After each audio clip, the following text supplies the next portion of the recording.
우리 하나님의 말씀 같이 찾아보겠습니다. 히브리서 12장 1절에서 3절 말씀입니다. 은혜 받으실 하나님의 말씀 히브리서 12장 1절에서 3절 말씀 같이 한번 읽어보겠습니다. 이러므로 우리에게 구름같이 둘러싼 허다한 증인들이 있으니 모든 무거운 것과 얽매이기 쉬운 죄를 벗어버리고 인내로서 우리 앞에 당한 경주를 하며 믿음의 주요 또 온전하게 하시는 이인 예수를 바라보자. 그는 그 앞에 있는 기쁨을 위하여 십자가를 참으사 부끄러움을 개의치 아니하시더니 하나님 보좌 우편에 앉으셨느니라. 너희가 피곤하여 낙심하지 않기 위하여 죄인들이 이같이 자기에게 거역한 일을 참으신 일을 생각하라. 아멘. 네, 우리 옆에 분들 보시고 우리 반갑게 인사 나누어 보도록 하겠습니다. 잘 오셨습니다. 은혜 많이 받으세요. 네. 네. 이제 날씨가 좀 많이 더워진 것 같습니다. 어제 저녁에도 저도 몇 번이나 깼던 것 같아요. 더워서요, 더워서. 그러다 보니까 너무 더운 거 있지요? 네. 어떡하나. 네. 너무 더워가지고. 오늘 아침에 제가 교회 올 때 이렇게 일기예보를 봤더니 오늘 35도, 36도까지 또 올라간다고 하더라고요. 네. 여러분, 이게 길 이렇게 다니실 때 양산이죠, 양산. 양산 쓰고 다니세요. 양산이 좀 그러면 우산도 괜찮습니다. 네. 우산이라도 이렇게 쓰고 다니시고. 네, 요즘은 해변가 아니더라도 선글라스도 끼고 다니셔도 돼요. 해가 너무 뜨거우니까, 네. 그렇게 좀 다니시면 좋을 것 같아요. 서로 이렇게, 만나실 때 건강 또 이렇게 안부도 한번 물어보시기도 하고, 네, 그러시면 좋을 것 같습니다. 해를 또 너무 많이 이렇게 쬐긴 쬐야 되는데, 햇볕을 너무 많이 쬐면 또 어지러워요. 네. 그러니까 좀 조심하시고, 그러셔야 될 것 같아요. 좀 추웠던 것 같은데, 좀 갑자기 더워지고, 벌써 여름이 돼가지고, 금방 6달이 지나간 것 같습니다.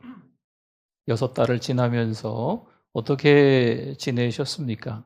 이제 어떤 분들은 그럴 것 같아요. 열심히 신앙생활 하면서 지나왔습니다. 그런데, 말씀도 보고, 기도도 하고, 찬송도 하면서 예배도 잘 드리고 영혼 사랑하는 마음으로 전도도 하면서 잘 지내왔는데 이쯤 되니까 좀 지칩니다. 좀 힘듭니다. 하나님 앞에 매달렸는데 하나님이 별로 그렇게 해주신 게 없어서 좀 힘듭니다 하는 분들도 있으신 것 같아요. 어떤 분들은요, 아예 시작서부터 저는 열심히 살지 않았어요. 신앙생활 열심히 하지 않았습니다. 그래서 그런지 지금 그냥 믿음이 바닥이 난 것 같아요. 하나님과 내가 이게 가깝다라는 생각이 별로 없습니다라고 하시는 분들도 있는 것 같습니다. 여러분, 교회를 다닐 때, 신앙생활 할 때 그런저런 마음들이 어찌 보면 있습니다. 네. 목사인 저도 신앙생활 잘 하시는 여러분들께서도 어느 날 갑자기 넘어질 수 있어요. 넘어질 수는 있는데 우리 믿음의 사람들이 다시 어떻게 해야 될까요? 일어나는 게 더 중요한 겁니다. 네, 훅 털고, 네, 에이 넘어졌네. 다시 일어나야지. 일어나는 게 중요해요. 얼마나 빨리 가느냐 이것보다는요, 부지런히 열심히 좀 속도가 느리더라도 방향을 잘 잡고 가는 게 중요한 것 같습니다. 한마디 말에 우리가 상처받는 경우가 있어요. 때로는 나에게 한 이야기도 아닌데 그 말이 나에게 한 것처럼 들리는 거죠. 원치 않은 병원 검사 결과에 그 종이 쪼가리 하나에 때로는요, 근심과 걱정이 마치 태풍처럼 휘몰아치는 경우가 있어요. 이제 끝났구나. 괜히 절망하는 우리의 모습이 찾아옵니다. 예상치 못한 재정의 문제 앞에 내가 더 이상 아무것도 할 수 없구나. 돈도 없는데 뭘 할 수 있겠어? 라고 생각하며 낙심하는 경우도 있습니다. 왜 나만 이런가? 왜 하필 난가? 다른 사람들은 잘 먹고 잘 살고 교회도 잘 다니는데 나는 왜 사는 게 이 모양인가? 라고 낙심의 구덩이에 빠지곤 합니다. 그러나 여러분 잘 기억해 주시면 좋겠어요. 누구든지 넘어진다는 거죠. 누구나 다 넘어질 수 있다는 거죠. 목사도 넘어질 수 있고 신앙생활 다년간 하신 여러분들도 어느 날 갑자기 어찌 보면 지나고 보면 별것도 아닌데 그것 때문에 넘어져 일어나지 못할 수도 있다는 겁니다. 그러나 꼭 기억하셔야 될 건 그 다음 문제예요. 넘어진 후에 다시 일어나느냐? 이게 더 중요한 거거든요. 다시 일어나실 수 있는 저와 여러분들 다 되시기를 소망합니다. 오뚜기처럼 다시 일어나는 거죠. 네, 오뚜기 아시잖아요, 그렇죠? 네, 예전에는 오뚜기가 좀 많이 뛰었는데 요즘은 좀 안 보이는 것 같아요. 오뚜기 다 어디 갔어요? 네, 이렇게 넘어졌다가 다시 이렇게 일어나는 거 있잖아요, 그렇죠? 우리의 신앙이 오뚜기 신앙이 좀 돼야 돼요. 넘어질 수는 있다니까요. 자빠질 수는 있다니까요. 넘어진 상태에서 오래 머무는 게 아니고 다시 일어나는 것이요. 영국의 위대한 설교자 찰스 스펄전이라고 있습니다. 이 찰스 스펄전은요, 워낙 설교를 잘해서 설교의 황태자라고 불러요. 런던 메트로폴리탄 태버너클 교회를 이끌면서 수많은 사람들에게 복음을 전했고, 그리고 지금의 신학생들도 저 같은 목회자들도 찰스 스펄전 목사님 설교를 보거나 또 그 내용에 큰 은혜를 받고 존경하는 사람 하면 찰스 스펄전 목사님 이렇게 이야기할 정도로 굉장히 유명한 사람입니다. 하지만 그가 그 삶이 언제나 찬란했던 것은 아닙니다. 물론 그가 어릴 때부터 설교자였어요. 20대 초반에는요, 물론 그때도 설교를 잘하는 사람이었지만 가지고 있는 질병들이 좀 있었습니다. 만성 통풍, 류마티즘, 그리고 깊은 우울증에 시달렸어요. 강단에서 설교하는 설교자였어요. 20대 초반에도 그는요, 많은 청중들 앞에서 설교하는 탁월한 설교자였거든요. 그런데 이런 질병들이 여전히 있었다는 거죠. 한 번은요, 본인이 섬기는 교회가 좀 작아서 런던의 큰 대형홀을 빌렸어요. 그리고 거기서 말씀을 전하던 중이었습니다. 10,000명 이상이 모여있는 자리였어요. 근데 그 가운데 어떤 사람이 불이야! 건물이 무너진다! 이 쓸데없는 소리를 하는 거죠. 그러니 모여있는 1만 명의 이 청중들이 다 놀래서 살기 위해서 아둥바둥 하다가 그 주변에 있는 사람들이 7명이 압살을 당합니다. 그리고 정말 많은 사람들이 크게 다치는 참변이 벌어지는 거예요. 이 스펄전 목사님 가운데 이 마음이 큰 충격을 받고 한동안 죄책감, 자책감, 또 공황, 우울증 가운데 시달려야만 했습니다. 그러나 그 고통 가운데 그가 이런 고백을 했어요. 나는 두려운 시험의 용광로를 지나가지만 예수님의 얼굴을 바라본 덕분에 그 용광로의 열기를 견딜 수 있었습니다. 스펄전은 그 아픈 시간조차 믿음이 더 단단해지고 예수님을 더 깊이 바라보게 되는 은혜의 시간이라고 고백합니다. 그가 설교자로 한 40년 넘게 목회를 했는데 여전히 이런 아픔의 시간들이 그에게는요, 오히려 더 믿음이 깊어지는 정결한 그릇이 되는 과정이었다라고 말하고 있는 거예요. 성도 여러분, 우리는 누구나 인생의 용광로 같은 시간 속에서 넘어지고 지치고 절망할 수도 있습니다. 이 자리에 계신 분 누구 예외가 있을까요? 아니에요. 누구나 다 저나 여러분이나 예외가 없습니다. 그러나 예수님의 얼굴을 바라보면 그 열기마저도, 용광로의 열기마저도 은혜의 기회로 바뀌는 줄 믿습니다. 바라봄이 믿음의 시작이고 믿음은 다시 일어설 용기를 주는 은혜의 선물이기 때문입니다. 오늘 히브리서 12장의 말씀은요, 바로 그런 우리들을 향한 말씀이에요. 지쳐있는 우리들을 향해서, 지쳐있다 못해 아예 주저앉아 있는 우리들을 향하여서 하나님은 지금도 말씀하시는 거죠. 괜찮아. 괜찮아. 지금이라도 늦지 않았어. 다시 시작할 수 있어.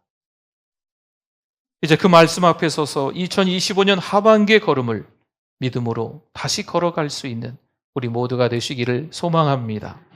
그럼 먼저 다시 시작하려 한다면 우리가 뭔가를 좀 내려놔야 된다, 오늘 본문에서 이야기하고 있어요. 오늘 본문을 다 읽었으니까 노란 부분만 한번 볼까요? 1절을 한번 보면요. 뭘 내려놓으랍니까? 무거운 것과 얽매이기 쉬운 죄를 벗어버리고 말씀하지요. 무거운 것과 얽매이기 쉬운 죄를 어떻게 하라고요? 벗어버리라고, 내려놓으라고 이야기하는 겁니다. 여러분 그냥 내려놓으세요. 이렇게 한다고 내려놔집니까? 쉽지 않거든요. 그럼에도 불구하고 이 벗어버리라고 하는 건 우리의 능동적인 행위가 들어가 있는 거예요. 좀 거추장스럽지 않습니까? 그러면 이거를 그냥 벗어가지고 확 던져버리라는 거예요. 네. 무거운 것과 얽매이기 쉬운 죄를 그냥 힘차게 벗어서 던져버리라는 의미입니다. 우리 삶의 무거운 짐은 단지 죄만이 아닙니다. 자책이 있을 수 있어요. 살아온 인생 가운데 나 때문에 그랬나? 이런 자책들을 말이죠. 여러분 이건요 무서운 견고한 진이기도 합니다. 또한 후회죠. 후회. 실패의 기억들. 실패를 한 번, 두 번 하다 보면 뭔가를 새로 시작하려는 도전이 무섭거든요. 또 남과 비교하는 거. 남과 비교해서 내가 더 잘났으면 괜찮은데 왠지 더 초라해 보이는 마음이 들잖아요. 사람의 말에 눌린 마음, 깊은 상처, 그리고 쌓여버린 근심, 걱정, 염려들을 말하고 있는 거예요. 여러분 이런 것들이 다 짐이 돼서 우리를 압도하는 거죠. 막 눌러버리는 거예요. 그러면 그것으로 인해서 우리가 일어날 힘이 없는 거죠. 여러분 힘센 사람과 힘 약한 사람이 씨름을 하고 있다고 생각해 보세요. 근데 그 힘센 사람이 기술도 있네요. 그러면 힘 약하고 기술도 없는 사람은요 그냥 이리저리 끌려가다가 그냥 모래바닥에 내팽개치는 거예요. 그냥 게임이 되겠어요? 이 견고한 지인이라고 하는 건 너무 무서운 거예요. 그거에 비하면 우리는 아무런 힘도 없고 기술도 없는 것 같아요. 그냥 누르면 눌리는 대로, 던지면 던지는 대로 그냥 이리 끌려다니고 저리 끌려다니면서 그냥 주저앉아 살아갈 수밖에 없는 우리네 인생 여정처럼 보이기도 하는 거예요. 다시 시작할 수가 없는 거죠. 성도 여러분, 마음에 짐이 남아있는 한 다시 걸음을 떼기가 여간 쉽지 않습니다. 먼저 그 짐부터 주님께 맡기셔야만 합니다. 저도 목회를 하는 목사 한 사람이지만 이 즈음 돼서 많은 친구 목사님들과 목회를 하시는 분들과 이렇게 이야기들을 저희도 한 20, 30년 이렇게 목회의 세월들을 좀 보내니까요. 이야기들을 해보면 한결같이 좀 비슷한 이야기를 하는 경우가 있어요. 목회를 하는데 참 만만치 않았던 것 같아요. 그래서 어려움을 겪은 분들의 이야기입니다. 나는 하나님을 위해 열심히 일한다고 생각했는데 아둥바둥하며 열심히 하나님만 바라보고 일한다고 생각했는데 어느새 보니까 하나님은 뒷전이고 내가 앞서가고 있었다는 거죠. 내가 열심히 하는 거예요. 하나님께서 뒤에서 계신 거죠. 목회자들이 이런 아픔의 시간들을 지나면서 회복하고 난 이후에 고백하는 건요. 이제 다시 하나님과 동행하며 때로는 하나님이 앞서가시고 하나님께 맡기는 거죠. 하나님께 맡겨가면서 내가 무거운 짐을 다 내려놓고 그때 목회를 하면 이제 기쁨이 있다라고들 한결같이 이야기를 합니다. 하나님은 우리가 무거운 짐을 끌며 억지로 살아가길 원하지 않으십니다. 왜 나만 이 무거운 짐이 있나 생각하고 왜 내 어깨만 이렇게 무거운 짐을 지고 있어야 되나 라고 생각하며 힘들게 어렵게 질질 무거운 짐을 끌고 가기를 원하지 않으신다는 거죠. 주님은 우리가 짐을 내려놓고 가볍게, 여러분 짐 들고 가는 것보다 짐 없이 가는 게 편하잖아요. 네? 저는요 어디 갈 때 이렇게 짐 없이 가거든요. 근데 꼭 안에는 가방 하나 이렇게 들쳐매고 가더라고요. 자주 그래. 무거워, 내려놔. 그냥 가. 이렇게. 여자들은 뭐 가방에 뭘 넣어야 되는데 무거운 걸 하나 꼭 들고 이렇게. 네. 짐을 벗고 나서야 비로소 가볍게 걸어갈 수 있는 거죠. 성도 여러분, 혹시 지금 여러분의 마음에도 말 못할 짐이 있지 않습니까? 누군가와 관계에서 이 마음 한켠에 어떤 상처, 말은 못했지만 어떤 서운함, 불편한 마음, 다른 사람들과 비교해서 왜 나만 이러나 생각하는 어떤 부족함들.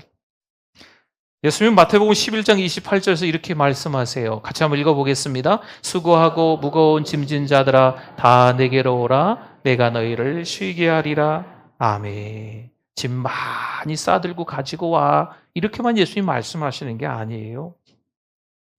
이제 짐을 다 내려놓으라고 말씀하시는 거죠. 그러면 쉼과 회복을 약속하시는 줄 믿습니다. 성도 여러분, 짐을 벗는 그 자리, 바로 그것이 우리가 다시 시작할 수 있는 자리인 줄 믿습니다. 그리고 이제 짐을 벗으셨다면 우리가 시선을 누군가에게로 좀 돌려야 돼요.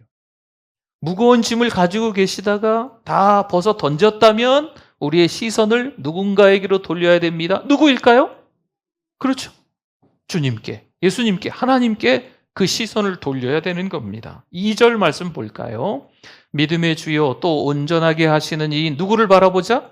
예수를 바라보자. 아멘. 예수님 바라보시기를 소망합니다. 여러분, 여기서 바라보다라고 하는 건요, 주변에 볼 게 참 많이 있지만 그걸 다 정리하고 주님께 시선을 둔다는 거예요. 여러분, 인생을 살아가면서 뭘 그렇게 관심 있는 게 많으신지 모르겠어요. 뭘 그렇게 찾아가는 곳이 많은지 모르시겠어요. 그렇죠? 어떤 경우는요, 맛있는 거 하나 드시려고 1시간, 2시간 막 운전하고 가서 그 줄도 길게 섰다가 뭐 이렇게 맛있는 게 또 이렇게 많은지, 그렇죠? 네. 또 뭘 이렇게 좋은 데가 많은지, 또 뭐 구경 다니시고 하다못해 비행기 타고 저렇게 딴 나라까지 가서 구경하고 오시고, 이런 게 뭐 잘못했다기보다도 여러분, 우리가 너무 많은 것에 관심을 갖다 보니까 그만큼 하나님께 관심을 두는 시간이 적다는 거죠. 너무 많은 것을 쳐다보니까 그만큼 하나님께 시선을 두는 시간이 적다라는 거예요.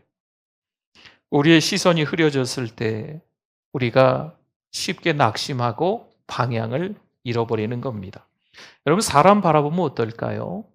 참 좋은 사람들이 있어요. 이 사람은 참 좋은 사람이야. 이 사람은 믿을만해. 이 사람은 참 존경할 만한 사람이야. 근데 어느 날 그 사람 보다가 그 사람한테 실망할 때가 있더라고요. 어떤 경우는 환경이 좋아요. 상황이 참 괜찮아요. 그런데 늘 상황과 환경이 괜찮을까요? 그렇지 않거든요. 그러면 불안해하는 거죠. 한 번, 두 번 그런 일을 겪다 보면 괜히 불안한 거예요. 괜히 세상이 다 믿업지 못하는 거죠. 어떤 경우에 과거를 떠올려 봅니다. 내가 과거에 이런저런 일이 있었지. 근데 좋은 일도 있었지만 이 과거만을 생각하며 인생을 살아갈 때 그 과거 속에 힘들었던 게 그대로 현재 나에게 느껴지는 거거든요. 그러니 좌불안석이죠. 좌절까지 하게 되는 경우가 있는 겁니다. 하지만 우리가 누구를 바라보면 사람 바라보지 말고, 환경 바라보지 말고, 과거의 영광 바라보지 말고 예수님 바라보는 순간 흩어졌던 믿음이 다시 제자리를 찾고 무너졌던 마음도 다시 중심을 잡기 시작하는 줄 믿습니다. 고린도후서 4장 18절에는요, 우리가 주목하는 것은 보이는 것이 아니요 보이지 않는 것이니 보이는 것은 잠깐이요 보이지 않는 것은 영원함이라. 아멘. 이 말씀처럼 우리의 시선은요, 일시적인 환경에 두는 것이 아니고 영원하신 예수님께 고정돼야 될 줄 믿습니다. 영원한 주님께 시선을 고정하면 그때 다시 시작할 수 있는 거예요. 선교사 허드슨 테일러가 중국 선교의 아버지 이렇게 지금은 이야기하는데, 처음 중국 땅에 들어가서 중국 내륙 선교로 들어가는 그 초기 단계에 되는 일이 하나도 없는 거죠. 함께 뭔가 같이 했던 사람들도 다 실망 주고 아무튼 되는 일이 하나도 없는 거예요. 그때 그가 허드슨 테일러의 선교 초기에 이런 고백을 했습니다. 나는 더 이상 사람을 보지 않기로 결심했습니다. 내 시선은 이제 오직 예수님께만 머물겠습니다. 그분은 나의 믿음을 완성하는 분이기 때문입니다. 이런 고백을 했어요. 성도 여러분, 혹시 지금 너무 많은 것을 보고 계시지는 않습니까? 뭔가 일을 할 때, 뭔가를 한마디를 할 때 사람들이 나를 어떻게 평가할까? 사람들이 나를 어떻게 생각할까? 자꾸 거기에 신경이 곤두세워져 있는 거죠. 제가. 여러분 안 그러세요? 때로는요, 세상의 조건에도 관심이 갑니다. 세상 많은 사람들이 어떻게 살아가고 있는지, 무엇 때문에 그렇게 잘 살고 있는지, 어려움을 겪는지 자꾸 그런 조건들이 눈에 들어오고 자꾸 신경이 쓰이는 거죠. 한편으론 터무니없는 나의 부족함, 이런 것들이 막 커지는 거예요. 눈덩이처럼 커집니다. 그러면 힘이 없어요. 어깨가 축 늘어집니다. 자책을 하게 되는 거죠. 사랑하는 성도 여러분, 이제 그 시선을 그 많은 여러 가지에 두지 마시고 누구에게?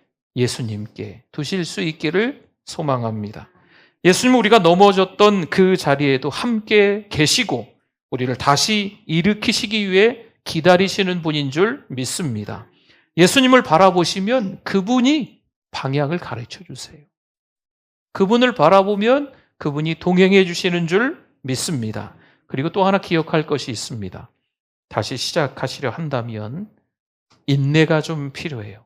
1절인데요. 1절 후반부의 노란색 부분 한번 보세요. 같이 읽어보겠습니다. 인내로서 우리 앞에 당한 경주를 하며 아멘. 여기서 인내는요, 무거운 짐 아래에서도 포기하지 않고 버티는 힘을 의미합니다.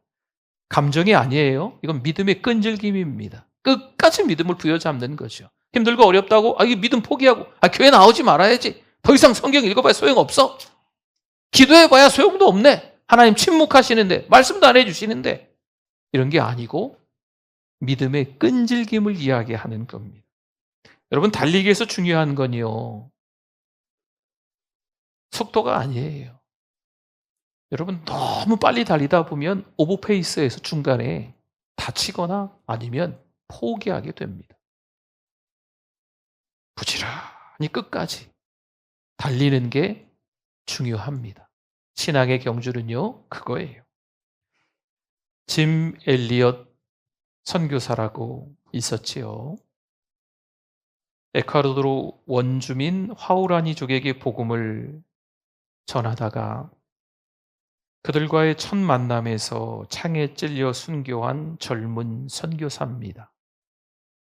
20대의 젊은 5명의 선교사가 그렇게 첫 만남에서 창에 찔려 죽었지요. 그 가운데 한 명이 짐 엘리엇입니다. 그의 아내 엘리자베스 엘리엇이 남편의 순교라는 슬픔 가운데 하나님의 음성을 이렇게 들었다라고 고백했습니다. 나는 모든 것을 잃은 줄 알았습니다. 그런데 하나님은 그 자리에서 나에게 계속하라, 계속하라 말씀하셨습니다. 신앙이란 다음 한 걸음을 순종으로 내딛는 것입니다 라고 그녀가 이야기를 했습니다. 그녀는 결국 남편을 죽인 바로 그 부족을 다시 찾아가서 복음을 전하고 그 땅에서 용서와 회복의 복음이 꽃피게 됩니다. 성도 여러분, 인내는요, 단순히 참고 버티는 것이 아니라 믿음으로 다음 걸음을 내딛는 것입니다. 삶이 지쳐도, 때로는 가정이 흔들려도, 기도 응답이 없어도 주님을 믿고 한 걸음, 또 한 걸음을 걸어가는 것, 그것이 믿음의 경주이며 다시 시작하는 인내의 여정인 줄 믿습니다. 야고보서 1장 4절 말씀은 이렇습니다. 우리 같이 한번 읽어보겠습니다. 인내를 온전히 이루라. 이는 너희로 온전하고 구비하여 조금도 부족함이 없게 하려 함이라. 아멘. 하나님은 우리가 인내로 걸어가는 그 과정을 통해서 우리를 더 깊은 성숙으로 인도하시고 더 넓은 은혜로 이끌어 가시는 줄 믿습니다. 성도 여러분, 다시 시작하셔야 되지 않겠어요? 3가지 한번 다시 떠올려 볼까요? 첫 번째는 짐을 벗어버리는 거예요. 무거운 짐을 다 내려놓는 것이요. 2번째는요, 누구를 바라보는 겁니까? 과거를 바라보고 사람을 바라보고 환경을 바라보는 게 아니고 예수님 바라보는 거죠. 예수님 바라보면, 예수님을 바라본다는 건 예수님께 다 맡긴다는 거잖아요. 누가 책임지실까요? 예수님이 책임지시죠. 마지막으로 인내로 경주하는 겁니다. 여러분, 믿음은 포기하지 않는 거예요. 신앙생활 하다가 가끔 포기하시는 분들이 있어요. 열심히 신앙생활 하다가 가끔 그냥 교회 다녀야 되겠다라고 하며 어느 정도 끝만 놔둬두고 그냥 왔다 갔다 하시는 분들도 있어요. 여러분, 그러지 마십시오. 신앙의 경주를 부지런히 하실 수 있기를 바랍니다. 주님은 그런 우리에게 오늘도 말씀하세요. 지쳤니? 지쳤어? 왜 지쳤어? 괜찮아. 다시 시작할 수 있단다. 사랑하는 성도 여러분, 하나님은 우리가 넘어진 자리에서 다시 시작하기를 원하십니다. 지금껏 지쳐있던 마음도, 무거웠던 짐도, 흔들렸던 믿음도 여러분 괜찮습니다.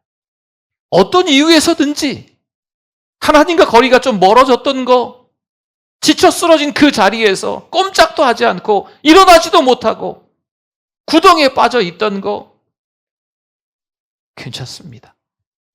이제 짐을 벗고 예수님 바라보고 인내로서 다시 걸어가실 수 있기를 소망합니다. 그러면 주님이 우리의 걸음을 새롭게 하실 줄 믿습니다. 여러분, 보니까요, 인생이 절반이 지나갔어요. 아니, 인생이 거의 다 간 것 같아요. 여러분, 올 한 해를 보면요, 6개월이 지나갔어요. 절반이 지나갔지요. 근데 이 절반 지나간 것이, 보세요, 인생의 이 2025년에 남은 6개월은 앞에 6개월보다 사실 더 빨리 가요. 아닌가요? 그렇던데요. 여름 지나면 가을이고 가을 좀 된 것 같으면 바로 크리스마스. 네, 되더라고요. 하반기가 더 빨리 지나가는 것 같아요. 인생이나 한 해를 돌이켜볼 때, 이 절반 정도 지나갔을 때 다시 한번 우리의 신앙을 돌아볼 필요가 있습니다. 지금이라도 괜찮아. 인생이 다 지나간 것 같은데 지금이라도 괜찮아. 다시 시작할 수 있어. 하나님이 우리에게 하시는 말씀인 줄 믿습니다.